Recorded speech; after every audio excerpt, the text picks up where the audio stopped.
Sweet, we are live. We have a studio audience too. Hey, let's hear from the studio audience. Excellent, I love it. Awesome. Justin's not here to say. She's around the corner. No, Fish isn't here. Fish isn't here. So we're at No Edits, No Filter. Brad, it's been a while. It's been a few months since we've done this. You're right, yeah. And I'm honored that we're here. We got some new faces. William, you're a new face. I like that here. Have you ever done one of these with us, Austin? Yeah. You did the food episode. That's right. So, Kirsten, is this your first No Edits? No, you're an old pro at this. Well, Brad, how do we start us out? Well, still the basics, you know. All right, everyone ready? No edits, no filter. September 30th, take one. There we go. okay, we're getting in sync with this. That's pretty Yeah, good. definitely. Do we need to try it again? I wouldn't say so. I say we can go ahead with it. Yeah. So No Edits, No Filter. John, tell us what No Edits, No Filter is. We talk about autism, sports, movies, and political matters. That's right. Autism, movies, sports and political autism and political matters. and political matters. There you go. Those are all. I have a feeling we're not going to be talking about any of those, Tom, are we? Riley, your wisdom exceeds you, my friend. I have two guests today, two friends of mine that are joining us. One is a very close business associate of mine. Well, I was business associates. What are we? Friends, peers, advisors, colleagues. And colleagues. his business partner is here as well. So David and Chase have joined us from Leverage Creative Group. That's right. That's right. And David Loy and I are in our C12 group together. Y'all have heard me talk about some Wednesdays I miss full day to go to C12 to kind of straighten my head out, straighten my heart out, walk with Jesus a little better. And Loy is on that board with me, and we sit under a cone of silence and help each other through a lot of stuff. And my life is a much better place because David Loy and that group of men are in it. So it's amazing. And every day I walk, and we're in a text group, and so David's become a great part of my life. We do a devotion every morning together, and I'm looking forward to getting to know Chase better. Chase is a member of C12 as well, but on a different board. Different group. So they can talk about each other during their boards. That's right. As business partners. But it's been a big part of my life, and it's helped shape a lot of what we're doing here and the way we do things, and are trying to have the culture here. But gentlemen, you're at No Edits, No Filter, and as John says, we talk about these matters, and sometimes we have guests, and so then I throw a subject out, which Riley is guessing is not to do with autism, sports, political matters, Those are all. or anyway. movies. Yep, Correct. correct. And we've had a lot of different topics that we've talked about. Which is just autism. That's it. You think it just should be autism? Because those things right. The sports is good, but the political matters and is kind of getting kind of old. You know. It's getting old. Yeah. I agree. Political matters are getting kind of old. 100%. We don't like to talk about those. So it's just autism Sports. and sports. yeah. We'll leave it at Movies is good. that. Movies is good. We cut the political matters. Hey, John, maybe you say that on the next episode. So we won't say political matters on the next episode. Okay, good. Perfect. So for the next 20 minutes, I want to tell a little bit about what these guys do, and I'm going to ask them a few questions, and then if you have questions about the subject, then you chime in with your questions. How's that work? You good, Leo? Yeah. All right. So Leverage Creative Group takes experts or subject matter and helps exploit that in a good way online in the digital world, okay? So let's say it's Christian counseling, something like that. And they would take someone who's written a book or who's got a content, and they would help pour gasoline on that online so that it really reaches more and more people, okay? So they came in today to talk to us about how we take our content that we all create, the artwork, the podcasts, the things we're writing, the movies, the different things, the content that you've created. Leo, you've got a new book out. We're going to give a little shameless plug for Leo's new book. Yeah. Here we go. Love it. In Creepy Memory of Devon. And Pete, the puzzle piece written by J.D. Blyer and illustrated by Cody Martin, is that right? Everybody. Everyone. Everybody here on the Avenue. So, but not you, that's right. And you've got this is your second book you've got out, Leo. And so we've created all this content, and I thought it would really be cool to have these guys who are gonna come here and help us get our content out to the world, and talk a little bit about it. So I thought the subject today could be digital content, okay? Digital content online, the good, the bad, and the ugly. The party. Yes. Love it. We could, and these guys just like started salivating because that could be, they could talk about this for hours, right? Because that's what they do. But we're going to keep this to about 20 minutes. So somebody kind of keep a clock on us till about 20 minutes or so. Got it. 3:22 is right now. So we'll go for about, we'll say 15 minutes. Let's just make this about 15 or 20 minutes. And I want to ask a couple of questions to these guys and then you guys chime in. Y'all good with that? Yeah. All right, cool. Great. Welcome, guys. Thanks for letting us be here. Tom, this is awesome. You guys are great. And Leo, I've got to tell you, I have watched some of your videos before, your presentations, how to host parties. They're great. I've seen some sports interviews, I believe, by you. What's your name again? I'm sorry. Riley. Riley. And thank you so much. And they were outstanding. Great job Thank you. by you. And so we're excited to be here. Good. This is digital content. That's Doing right. a podcast is digital content. There we go. So this Did is you one see thing we my could, stuff? yeah. well, They we probably could did, be John. talking about. I don't know if I've seen your stuff. John Trouty, he's on No Edits. Yeah. Okay, I need to check that out then. I will. I will though. I He will. has a character, Juan Angelo, Okay, Johnny Angel, Johnny Angel. but Juan but Angelo. he's done music videos and all kinds of stuff. I need to see this. That's digital content. John, you're out of character. You didn't have your costume on and your gold Yeah, bling. seriously, what's up? So nobody knew. Good. Maybe And next Brad time. has a show called On My Own with Brad Aswell. Brad, Love I it. have seen that. I forgot about that. I've And watched Brad a couple teaches of us how to those. live on your own. That's Yes. right. Yeah. Do you feel motivated by it? I do, absolutely. You did a great job in those. And then Rita and Kirsten are great artists that we have on board. And some of the newer guys, William is just now starting with us and is here, and so he's adding great things. And Austin is a heck of a musician. He's been playing piano all day today and working on a new CD. Love it. Nice. So anyway, that's the crew, and we've got others. But guys, the good, the bad, the ugly in digital content. I've got a 13-year-old son, and so I'm going to say there's a lot of ugly out there for a 13-year-old boy to be seeing on digital content. That's true. How do we do a good job of creating good content? So let's talk about that. How do we keep? That's why there are ratings on fanfiction.net, K plus, T, and M. Talk about that. Is the ratings a good thing that's out there that can help us all not see things we shouldn't see? It is a good thing. It is? Okay. I think it's a good thing too. Have you ever come across a rating for T or M and said, I shouldn't watch that? I shouldn't look at this? Honestly, no. Oh, there you go. That's good stuff then. Okay. But I've posted 9 separate works of fan fiction thus far, and guess who's in all of them? Who? I need to know. It is Tell them. You tell them. Don Carnage. Don Carnage, yes. Don I Carnage. remember you. That's who you dressed up as at a villain party, right? That you did. Who I will dress up That you will. as. Okay, I got you. Don Carnage does what, Leo? Don Carnage is a kid-friendly Trevor Phillips because both love looting, both love kidnapping, both are stellar with firearms, both are capable of huge ambushes, and both have a pilot's license. But more than anything, Mr. Carnage not only wears pants, but faces off against several guys who don't. Oh, there you go. There you go. That's it. Got to wear proper britches. There you go. That's, Yes. it's Maybe important. that needs ratings. Yeah, that Great. might need its own rating. Who has britches and who doesn't? There you so go. NP or P? We have pants or no pants. Yeah, pants or no pants. Trust me, he bases his sports allowances on that too. That's great. That's awesome. Okay. Absolutely, Riley. I like it. There we go. Chase, talk about it. What the internet started as a great thing to share, stuff with grandma and learn a little bit. Has it gotten Right. out of control? Well, I think that it's all in how you use it. Okay. And I think it's all in making it a better place. It's like the world, right? If you see trash on the ground, what do? Pick it up. You pick it up. If you see content that shouldn't be exploited, do you send it out or Nope. do you keep it? No, you and shouldn't. and Throw put it it away. away. Trash it. Right. Trash it away. So I think it's all in how you use the content. Okay. So it is a good thing.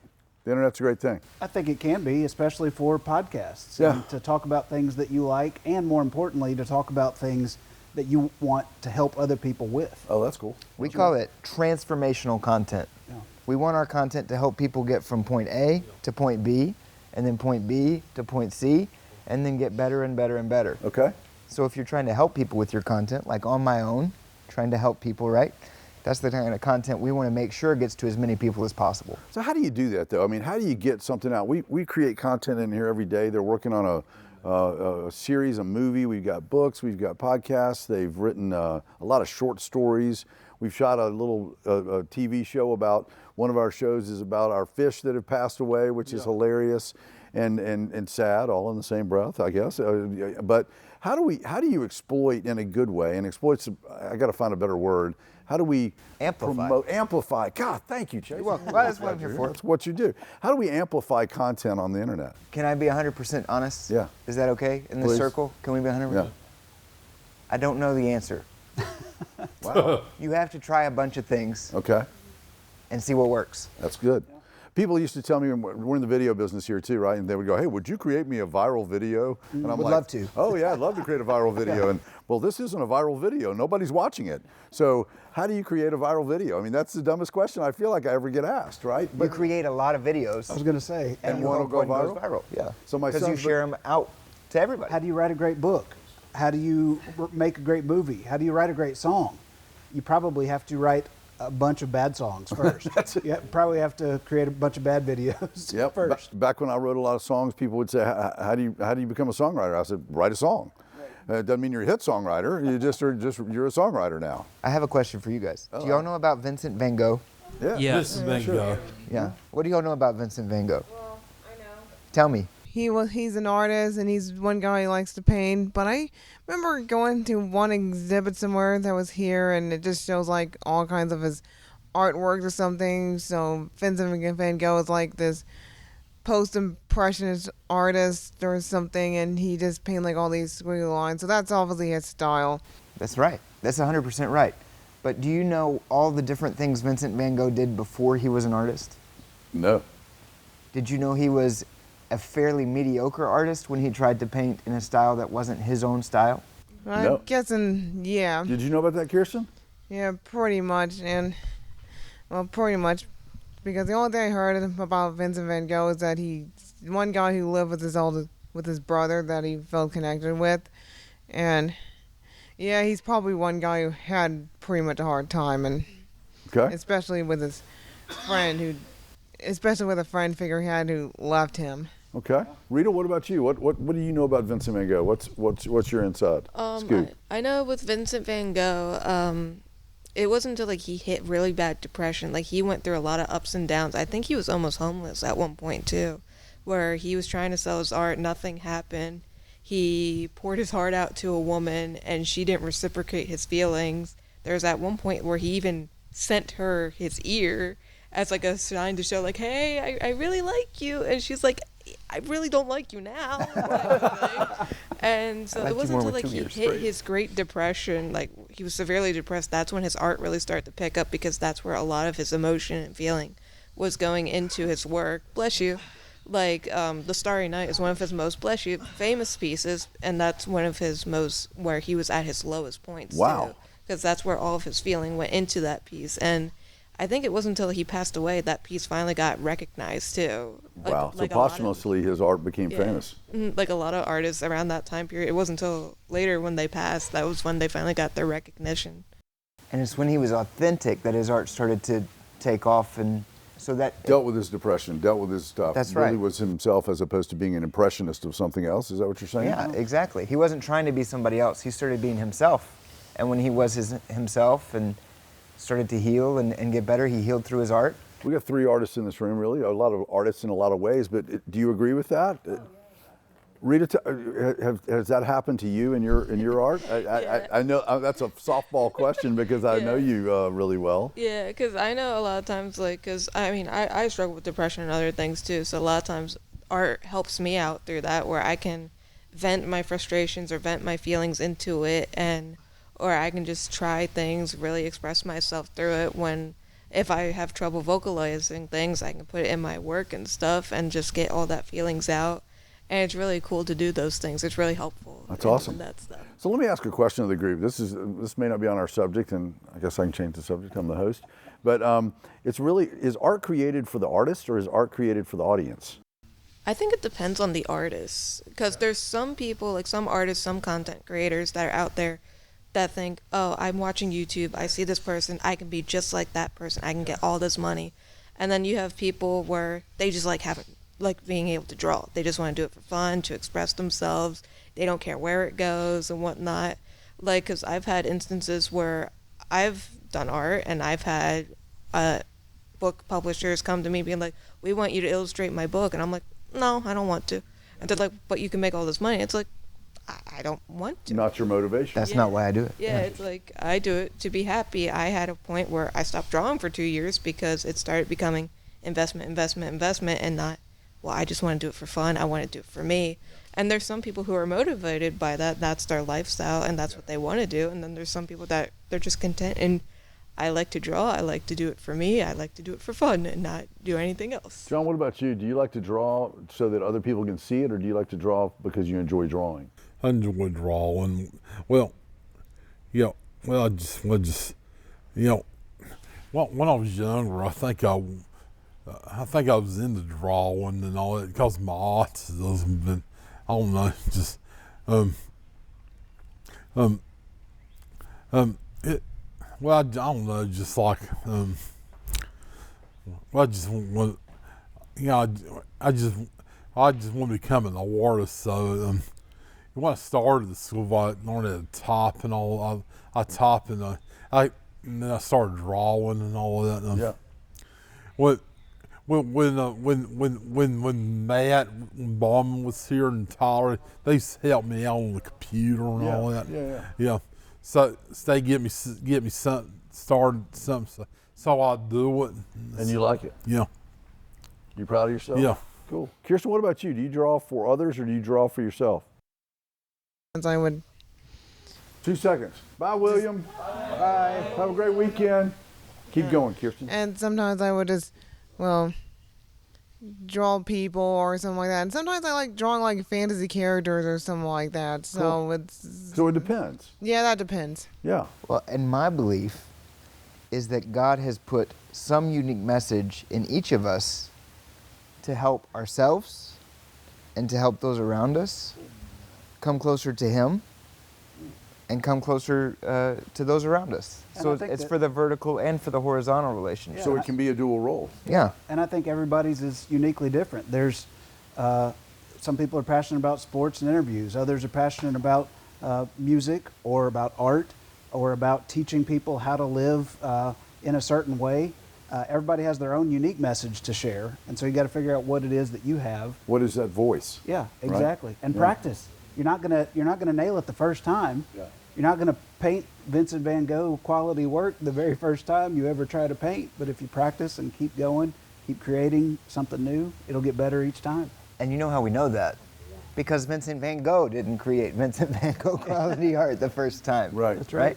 Right. I think a big thing of creativity is the ability and desire or willingness to fail, and it's huge. You know, you got to put yourself out there and be willing to fail. And I can't draw a straight line with a ruler, but you know, you've got to be willing to put something out there and fail. I think, and that is what creates and goes. Talk to me about this. The internet is something that keeps us all busy. It's become an addiction. Okay, so let's talk about that really quickly. How do we avoid that addiction? There's Alcoholics Anonymous and NA. Are we going to see IA, Internet Anonymous? I mean, are we going to see something that, you know, I caught myself the other night watching a football game, and as soon as the commercial came on, I picked my phone up because I had to be stimulated by something in the endorphin buzz that happens with that. And I think creativity is the birthplace, boredom is the birthplace of creativity. And I don't know that we're ever bored anymore. And I don't know if that's good. Y'all talk about that and the addiction of what you do. Is it? Yeah. I think for me, there's a line between, I have to draw a line in my own heart between how much am I consuming from others and how much am I creating on my own. If I do too much consumption, then I fall into the trap of more consumption and comparison, and that might lead to some depression. because I'm looking at everything else and everybody else. But if I can stop that for a little bit and get into creation and contribution to other people, then I can easily let my phone and my computer go away because I'm contributing to somebody else and to something beyond just consuming other things. And so for me, it's a line between consumption and creativity. So that's what you're saying, Chase, it too. It's about others, right? I mean, we could all be about self, which is the consumption piece. And we've all gotten gluttonous and consumed, right? About consuming, but we create for others. It might be the process of creative is for ourselves, but that end result can be for others. And that's really what God wants us to do anyway. I think it's interesting. You're going to see a pendulum swing both ways, right? Okay. And so as technology has gotten better and better, and we can have computers in our hands, and then we can have them on the internet, and then we can have that stimulation all the time with the scrolling or the comparison or whatever else. You're starting to see some people even go back to flip phones, or some people leave their phone in a box when they get home, or some of those things. So I think that it's going to be a pendulum that continues to swing, but what it really comes down to is what's healthy for you, and can you set those boundaries for yourself, like you're talking about. Cool. Any questions you have for the guys? Anybody have any questions about digital content or people don't use regular phones anymore. They got cell phones now. Is that a good thing, John? Yeah. It is? Well, back in the old days, I think it's back in the 40s when you pick up the phone, hey, I want to make a phone call. You didn't have to dial the number at first, but they started making dial number phones later. Then later, they didn't have cell phones back the time you were born. Hey! Whoa! No, Dating. You're right. Yeah. I was about to say, John, are you dating Tom there? John.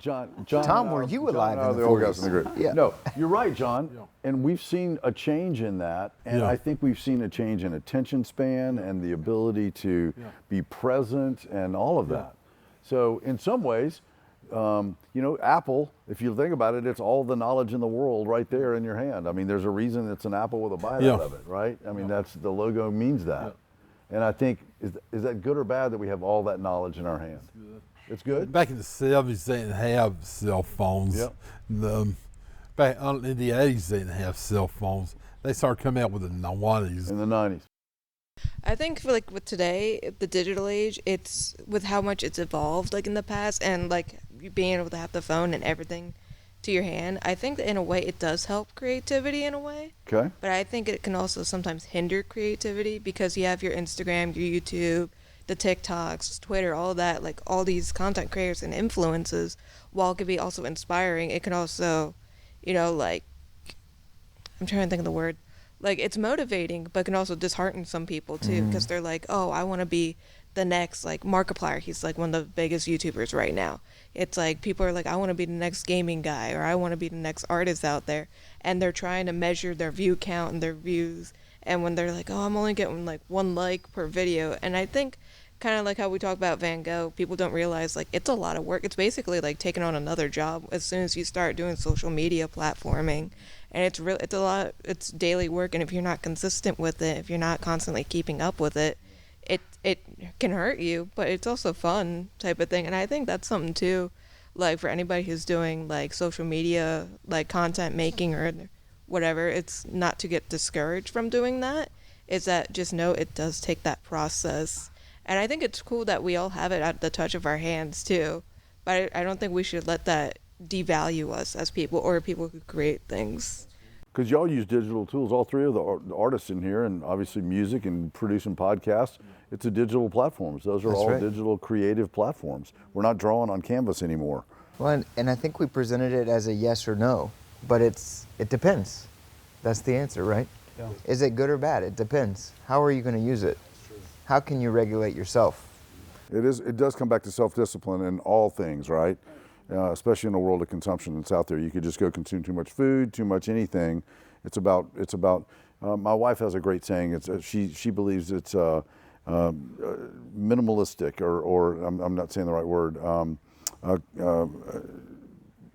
Being a part of it a little bit at a time. A little bit of all can be okay. What about you, Austin? I want to know. You create music, man. Has the digital world and online been a good thing for you as a musician? Yes. Cool. Why? Well, that I could make CDs and that I could even record bass lines. That's right. And you're making a record right now, aren't you? Here. Yeah. That's awesome. Okay, cool. What do you like to do online? I don't want to get too far off. We just got a couple of minutes. God, where should we go with this? The good, the bad, the ugly. We've sort of talked about the bad and the good. Is there a negative side to society with this, or is there a positive side? We're a social interactive group, and we just went through the social separation, right? Which was really bizarre because we're teaching social skills here of how to deal socially with each other. And we were all told to go home, at about the time we were building this. Oh, That yeah. actually brings up Oh, good. if I can. Please. You may. Sure. That actually brings up a great point. We did do several no edits over Zoom. Oh, yeah. That's true. Not possible without the digital.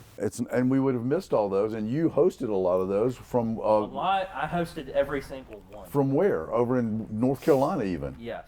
So we would not have been able to do this without the digital platform. yeah. Is that what you're saying? Yeah. Exactly. That's exactly true. And so I guess, Chase, that's so wise, man. Is that it's about discipline and denying oneself of too much of anything. Moderation, that's my wife's word. Moderation in all things. And I think there's something true about that. And I think it's good too, if you use it right, it can bypass big companies that have a lock on certain areas of things. Like if we do this right, we can have a voice Yeah. and not rely on needing Oh, yeah. ABC or CBS or NBC to say what we want to say the way we want to say it. Interesting.